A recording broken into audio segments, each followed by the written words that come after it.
네, 중요한 이야기들이 몇 가지 있어서 영상 준비했습니다. 바로 본론으로 들어가겠습니다. 오는 7월 1일부로 3화고속이 전남 진도에서 철수할 예정입니다.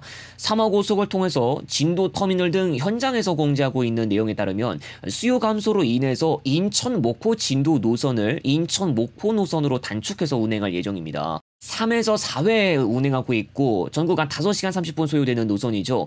오랜 시간 걸리는 노선들 에피소드에서도 다룬 적도 있습니다. 아무래도 진도보다는 목포에서 수요가 나온 것으로 보이는데요. 앞으로 인천 진도가는 서울에서 환승하거나 광주에서 환승하거나 타지에서 갈아타는 게 불가피할 것으로 보입니다. 또 장기적으로 보면 인천발 KTX와의 경쟁 확정인지라 미래를 지켜봐야 할 것 같습니다. 인천발 KTX가 나와서 그런데 최근 건설 사업 시행 기간이 2026년 12월 31일까지로 또 연장됐습니다. 국가철도공단 관계자에 따르면 세호는 문화재 발굴 조사와 법정 보호종 이주 대책 등을 이행하면서 사업이 지연된 것이고요. 그래서 2027년쯤은 되어야 제대로 인천발 KTX를 타고 다니지 않을까 예상됩니다.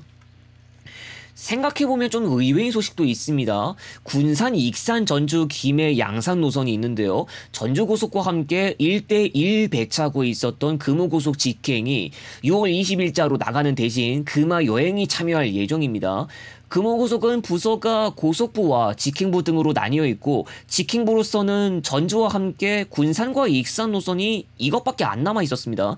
원래 군산, 익산, 부산 노선도 담당했고 전주, 광주 노선도 운행했는데 예전에 모두 고속부가 담당하는 걸로 바뀌었죠. 지금 금호고속이 노선 합리화 작업도 하고 있는데 나중에는 또 다른 영혼한간 노선도 정리 대상에 포함되는 게 있을지 지켜봐야 할 것 같습니다. 금화 여행은 지금까지 전북권 노선이 없었습니다. 호남권이라고 해봤자 포항광양 노선이 아니면 없었고요. 되도록이면 본사가 있기도 한 포항 쪽 노선들을 운행하거나 최소한 경북 지역 착발 노선들을 운행하고 있었는데 경북 지역과는 무관한 노선을 담당하게 됐습니다. 물론 김해나 양산으로 들어가는 다른 노선을 담당하고는 있었고요. 포항 착발 전북권 노선에 군산, 익산, 전주, 경주, 포항 노선이 있기에 하지만 금화 여행에서 배차하지 않습니다. 양산 사천 삼천포 노선이 7월 1일부로 울산까지 연장됩니다. 동시에 운행 횟수가 기존 2회에서 4회로 증액될 예정이고요. 부산교통으로서는 울산 진출입니다. 부산교통이 영남 지역 광역시라고 해봤자 부산 아니면 가지도 않았고요. 어떻게 생각해보면 가는 지역들이 좀 한정돼 있었죠. 물론 구례도 진출했고 서울도 가지만 그렇다고 광범위하게 노선들을 뚫은 것도 아니고요. 같은 날에는 경전고속의 대구 서부, 광양, 순천, 여수 노선이 하루 한 차례 동대구까지 연장됩니다. 나머지는 모두 대구 서부 시종착이고요. 하루 한 차례로 한정된다고 하지만 동대구 순천 단일 노선과 일부를 빼고 겹치기도 하는 걸 알 수 있는데요. 그렇지 않아도 동대구 순천 노선을 지금 경전고속에서 담당하고 있어서 향후 여수 시종착과 개통을 통합해서 운행하지는 않을까 하는 생각도 듭니다. 서로 기종점이 다른 노선이지만 유사한 노선을 같은 회사에서 담당하게 되면 통합하는 일도 있어 왔기 때문에 동대구 순천 단일 노선도 그렇게 되지 않을까 예상해 볼 수 있겠죠. 또 같은 날에는 해운대 고속에서 운행하는 구미 동대구 해운대 노선의 운행 횟수가 기존 4회에서 1회로 감회됩니다. 구미 동대구 간 구간 승차도 받는 노선인데 감회되면서 버스를 통한 구미 대구 간 이동은 더 힘들어질 것으로 보입니다. 그렇지 않아도 전에 대구 서부 구미 단일 노선도 없어지고 인천발이나 청주 착발에 의존하는 구조로 변한 데다가 여기도 역시 차량 편수가 줄어드는 현상이 발생했죠. 대경선 광역전철 운행으로 인한 영향이 아닐 수 없을 것 같고 특히 해운대라면 1회까지 떨어지고 난 다음은 아마도 운행 중단 수순으로 연결되지 않을까 하는 우려는 듭니다.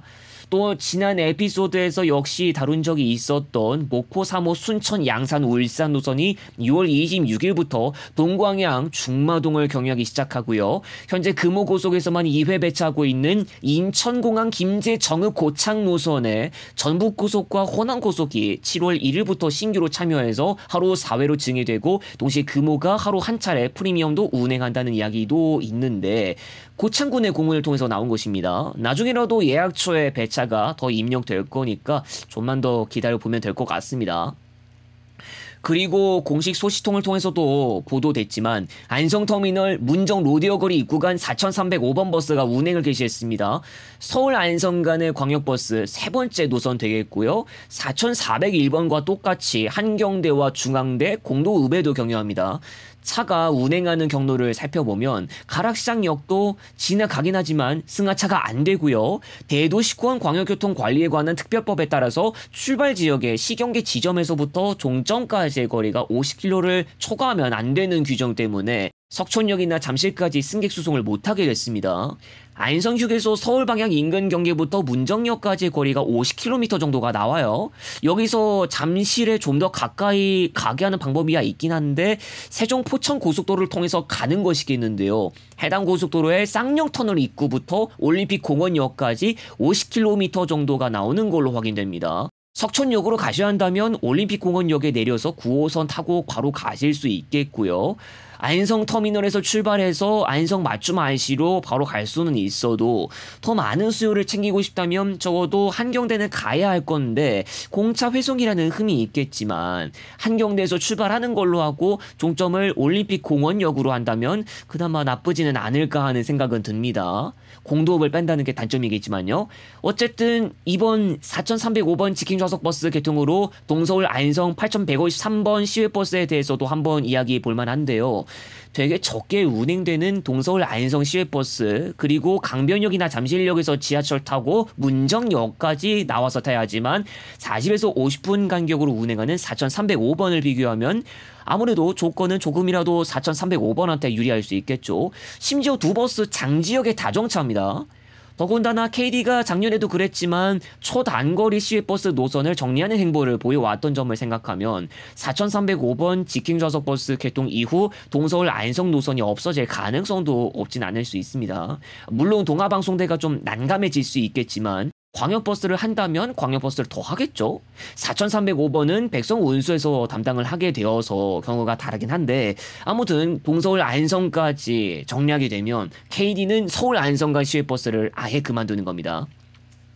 인천국제공항 소식입니다. 인천공항공사에서도 발표한 내용이지만 에어부산이 7월 29일자로 1터미널에서 2터미널로 옮깁니다. 아시아나항공을 모회사로 둔 곳이기도 한데요. 아시아나항공과 에어부산, 에어서울 전부 2026년 10월 통합이 예정되고 있고 앞서 대한항공과 진에어가 있는 한진그룹으로 들어갔습니다. 아시아나항공 계열들을 이 터미널로 옮긴다는 이야기가 전해진 적도 있었는데 우선은 LCC인 에어부산부터 옮기는 것으로 결정됐습니다. 참고로 아시아나항공은 스타어라이언스 항공사고요. 공항버스 이용하실 분들도 구분해 주셔야겠는데 에어부산 항공편 이용객이라면 7월 29일부터 2터미널 승하차입니다. 아울러 9월에 덴마크 코펜하겐 노선을 통해 신규로 들어오는 스칸디나비아 항공도 이 터미널로 배정될 예정인데 스칸디나비아 항공이 스카이팀 소속사입니다. 지금 이 터미널이 스카이팀 소속사 위주로 돌아가고 있기도 한 점에서 비롯되는 것으로 보이고요. 역시 스카이팀 소속사인 버진 애틀랜틱도 나중에 영국 런던 노선을 통해서 신규 취항할 것이고 아직 1터미널에서 옮기지 않은 다른 스카이팀 소속사들도 있어요.